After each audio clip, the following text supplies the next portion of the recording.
Hey, it's Wednesday, time for another Action Figure Adventures video here on SEO Tour Review. Today, Baby Skeletor and I are taking a look at two G.I. Joe Collectors Club exclusive figures from Figure Subscription Service 8. We've got the Battle Corps Commander Bulletproof and the Infantry Officer Captain Gridiron.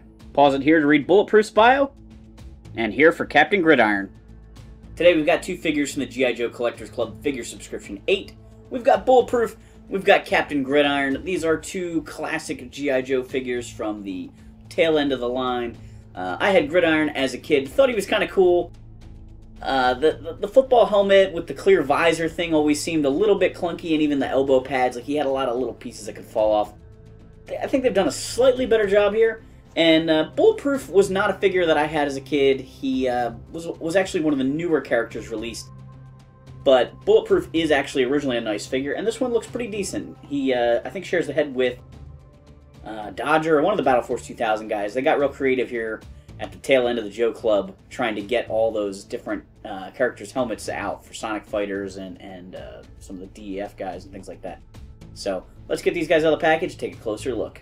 I've got the two figures out of the package and ready to take a closer look at them. We're going to start by taking a look at Captain Gridiron. Captain Gridiron, a classic 90s G.I. Joe, always a little bit too goofy to be taken seriously, continued that trend of sports motifs that started way back in the day.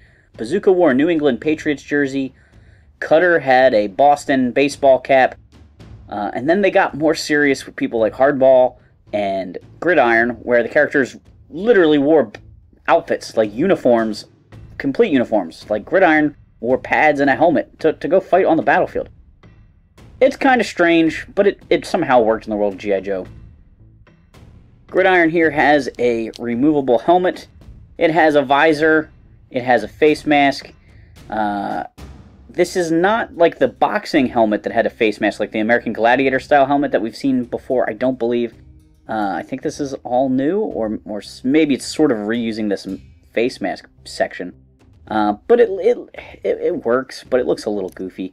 But the original helmet looked a little goofy on Gridiron as well. Oh, did I just untab his face mask there? There we go. Plug that back in. Actually, if that unplugs completely, I just want to see what this helmet looks like on him without it.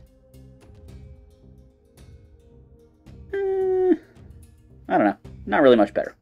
I feel like the trick with the helmet is it has to look like a football helmet, you know? And that doesn't really look like a football helmet. It just looks like there's a face shield smacked onto a helmet with goggles. He comes with a beautiful retool of his original pistol. I always really liked this gun for Gridiron as a kid. This one seems to be, I don't know, I think you can kind of tell this is a retool. A lot of times they look good, the detail looks fresh and sharp. This one maybe not quite as much.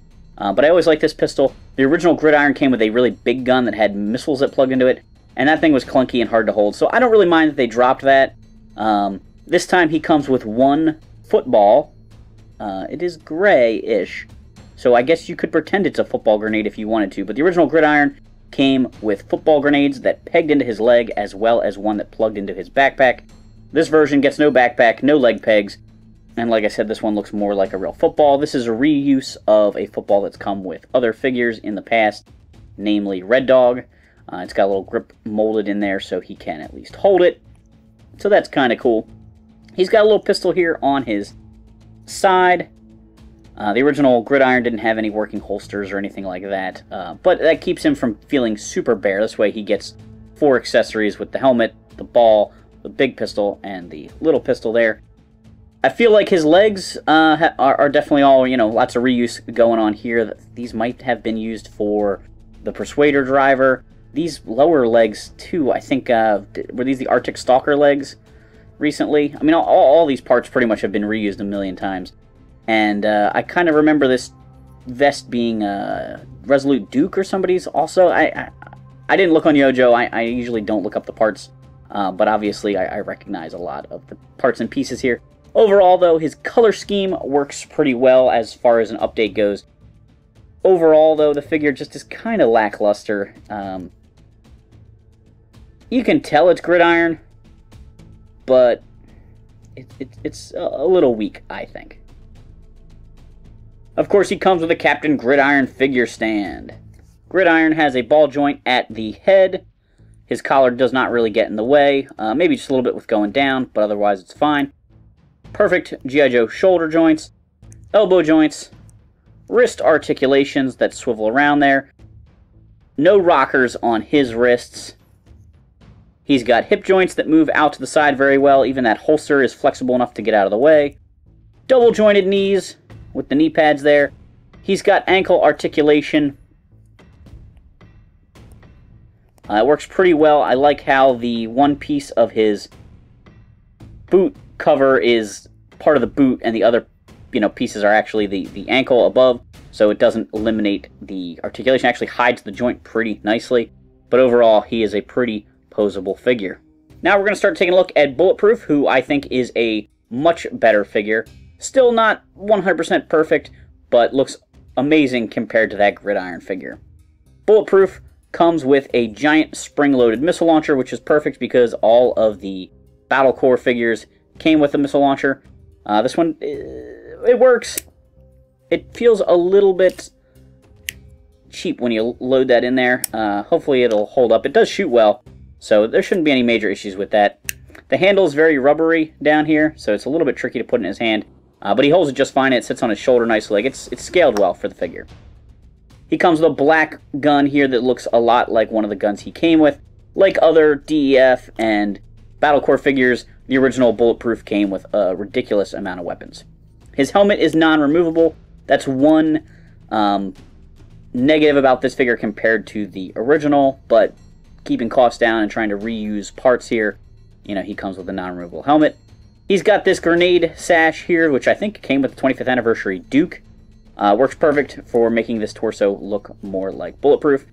He's got that goofy angular camouflage, the digital camouflage that they loved on 90s figures like Storm Shadow version 2, and I think Repeater had it, a couple other guys. I never was a fan of it, but, it's classic G.I. Joe figure, so it works, for this update. He's got a small pistol holstered on his hip here. He's got a small knife sheathed down below. He comes with a figure stand with his name on it, and has all the standard articulation. His head can move back and forth. It is on a ball joint. It does not rock up and down a whole lot. Great motion at the shoulders. Nothing gets in the way there. He's got good elbow joints. He's got wrist swivels. There is no rocker. Well, he has a rocker up and down on this one. But this one I didn't notice a rocker. Oh yeah, he does have rockers there. Okay. I take it back. He's got rockers at his wrists, which is great. He's got an ab twist there. Great G.I. Joe hips, double jointed knees, as well as articulation at the ankles, making him a very posable action figure. From a pure nostalgia perspective, I was really looking forward to Gridiron because he was a figure I had as a kid and enjoyed.